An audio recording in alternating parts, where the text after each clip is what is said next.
Thou blind man's mark, thou fool self-chosen snare, fond fancies come, and dregs of scattered thought, band of all evils, cradle of causeless care, thou web of will whose end is never wrought, desire, desire, I have too dearly bought, with price of mangled mind, thy worthless wear, too long, asleep thou hast me brought, who should my mind to higher things prepare?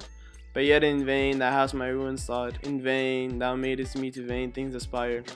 In vain thou kindlest all thy smoky fire, for virtue hath this better lesson taught, within myself to seek my only higher, desiring not, but how to kill desire. Now, what does that blind man's mark mean?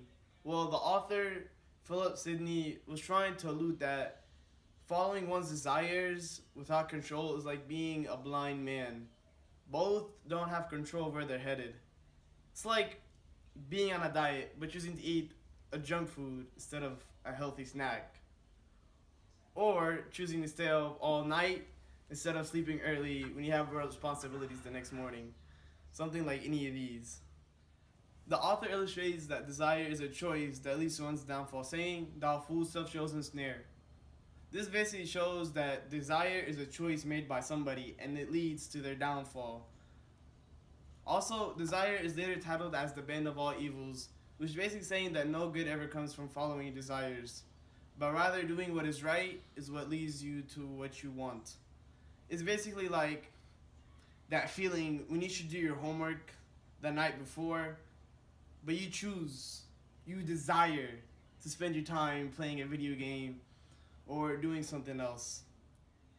The author concludes his poem by giving us an insight, really how hard it is to get rid of desires, that it's not just something you can let go of or something you can overcome. That's why all of us suffer from following our desires and our wants. He does this by saying at the very end, concluding, "Within myself to seek my only higher, desiring not, but how to kill desire." And this emotional ending gives the author sentimental appeal to the audience by saying that all that he wants after following all of these desires, his only desire now, is to give up his desire.